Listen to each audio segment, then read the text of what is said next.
Well, this is a new one, so hello again. This is the Carrot and Lilium soap. It's very pretty. It's very good for your skin. If I can... I don't know if that's in focus or not. It looks like it. I have fixed the focus, but I've fixed it onto me. So I'm the centre of attention. Look, the soap has to take precedent as well, like obviously, and there you go, look at that. But yeah, see me on the other side.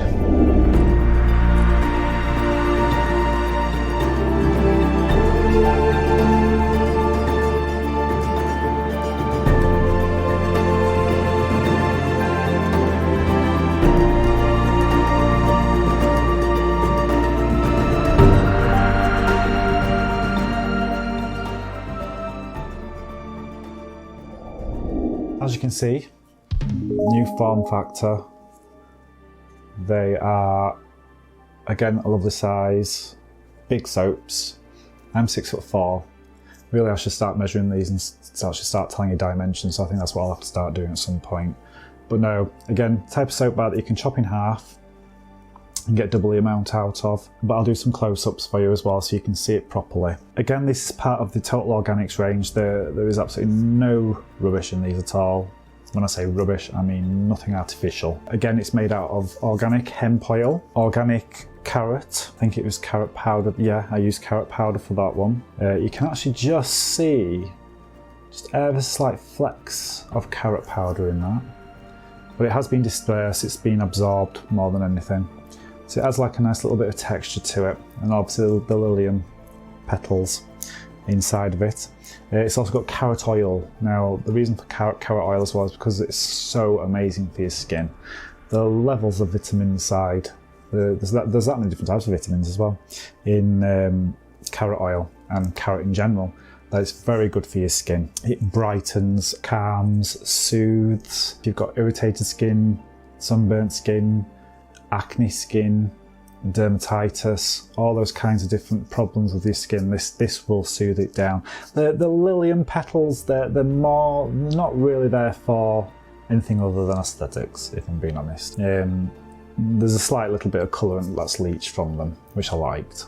I like the look of that. It gives it a little bit of depth and a bit of texture to it. Yeah, so the base of it is organic hemp oil, organic olive oil, organic castor oil, organic coconut oil with no colourings, no preservatives, fully organic.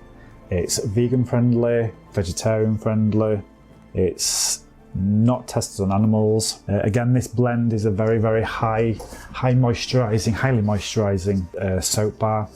It will provide you with great comfort to your skin if you've been very dry. It will soothe all that down for you. Put your moisture back in. It's again another high bubble level, so it's lovely and foamy when you're actually washing with it. Oh, I just popped a glove. Oh, I don't know how to do that. These gloves are shocking. But I'm only using them just to hold the soap, so I don't actually make my soaps with these gloves because I had a small incident not so long ago where I melted half my nails off when I was making the soap, because it's so dangerous making soap. It's if you're not careful, you could literally burn your eyes out or burn your skin off. And in my sense, I burnt my nails off. Desperately trying to buy gloves, because obviously everything's happening with apparently I'm not allowed to say it. Getting gloves was quite difficult. It started to become a bit short supply, so I had to buy some cheaper nitrile gloves. And I soon realised why they were cheap, because as I was washing everything up after I'd been making some batches of soap, started to feel like a warmth sensation in my hands. I'm thinking it's just the warm water, because you have to use really hot water when you clean, because it's obviously everything's oil based. And then the pain started, and I'm thinking, why is my hand hurting so much? I took my gloves off, and every single nail on both my hands had turned to gel. You could literally scrape my nails off. They're that soft. So since then I've been having to put nail varnish on to try and keep them hard enough until they grow out. So yeah, dangers of making soap and using cheap gloves. If you don't know how to make cold press soaps, stay away from it altogether. Don't do it. Anyway, we've gone off track again, haven't I? Right, so castor oil, so I'm going to go through the benefits of it. So castor oil comes from the castor bean plant. That's what gives it the lovely bubbliness, that's what gives it the foam, but it's also very good for people with acne. So if you're spot prone, it helps calm everything down because it's anti-inflammatory, great for sunburn. It's amazing around the eye area as well, so it is safe to use on your face because it helps reduce puffiness under your eyes, which is something that people probably don't know a lot of. That's something as simple as castor oil can do. Hemp oil, it moderates skin production. I should hope it shouldn't moderate how your skin's made. No, I think that's wrong, Michael. Hemp oil moderates skin oil production. So I'm a bit weird with my skin on my face. I can get super oily here, just in my little T area, I think you could describe it. And then everywhere else is bone dry. That's just how my face works. But when I use my own soaps on my own face, that gets rid of all of that. It calms it all down, stops the actual oil production in a way. You still get a little bit of oil, but it's natural to have a little bit of oil on your nose and stuff. But no, the hemp oil can regulate that. So if you're a bit like me where you used to just strip your face, because that's how it felt that you needed to do, because if you suffer from acne and other problems, then all you're doing is causing your body to produce more oil, which is then it's like a vicious circle of where you're just trying to stop a process that you're creating. It's a circle of life on your skin. Don't know how else to describe that. So what you're doing with this is instead of stripping it all the time, you're putting stuff on that solves the problem that you've got, and then that stops your body from doing the things you don't want it to do, and then your skin goes back to normal. Does that make sense? But yes, it's like a vicious cycle that you go through, and you need to break that cycle. But it's fantastic for your whole body. The soaps are really from head to toe. I mean, I use them as shampoo as well.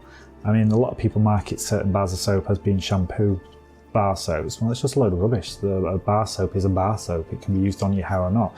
And the high levels of oils in these soaps would be cracking. Now, the problem for me is when I wash my hair with these, it gives me too much volume. So it'd be amazing for somebody with thin hair, absolutely amazing for somebody with thin hair. Whereas I'm quite lucky because I have got quite thick hair. So when I wash my hair, if I don't use something like a serum afterwards to try and calm that down a little bit, that poof, I would look like I've been through a wind tunnel. Yeah, it's not pretty. Anyway, back to the soaps. What is wrong with me? I can't just talk about one thing, can I? Hemp oil has also been shown to help with atopic dermatitis. It's a long process. It takes quite a while for it to work. So don't expect like miracles that it's just going to clear it up within a few days. It's been shown that it can actually get rid of atopic dermatitis anywhere between 12 and 21 weeks of use. Hemp oil is also very good for its anti-aging properties. It contains linoleic acid and oleic acid. Now obviously you've probably heard of those things in anti-aging creams and gels. Well, they're just taking it from and extracted it and popped that in there, whereas this is the whole shebang, so you're getting all the goodness all in one go. The actual fragrance itself is not very strong at all. I have put a little bit of sweet orange oil in this, just a little hint. It's more, I know it sounds strange, but I can't say it smells of carrot because it doesn't, although it does smell of carrot. It smells nice enough to eat though, that's the weird thing. Yeah, it smells lovely, it really is a gorgeous smell. And it's odd because the carrot oil had a smell, but it was almost very herbally. And then when I was actually using it, that smell just changed. It's just the fragrance completely changed to something more sweet. Or almost like as though if you imagine just cutting a carrot or slicing a carrot, that's almost freshness.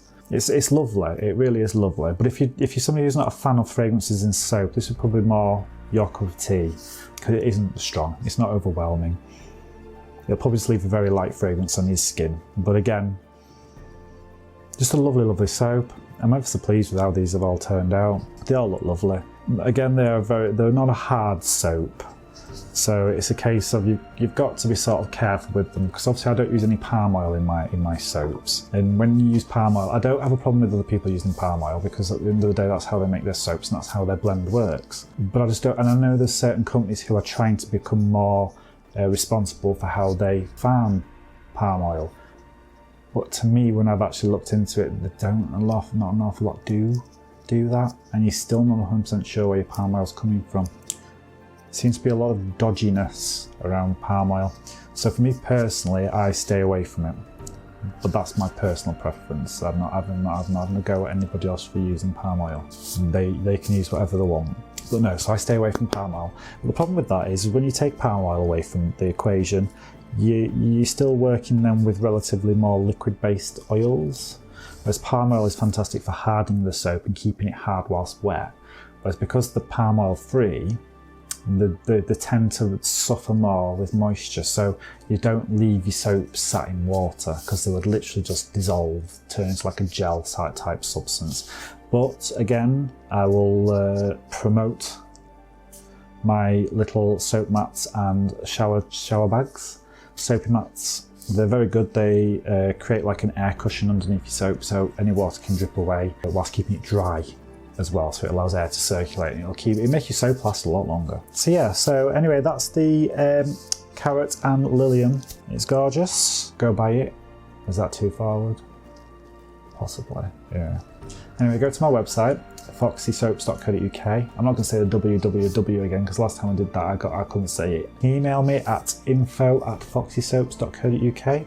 You can send me any questions that you need to ask me, or you can ask in the comments below. Also, clickety-click. Right, I need to get used to this. It's on my left, right? So, bell, subscribe, and then there's a share button, I think, somewhere as well. Share, about there, I think.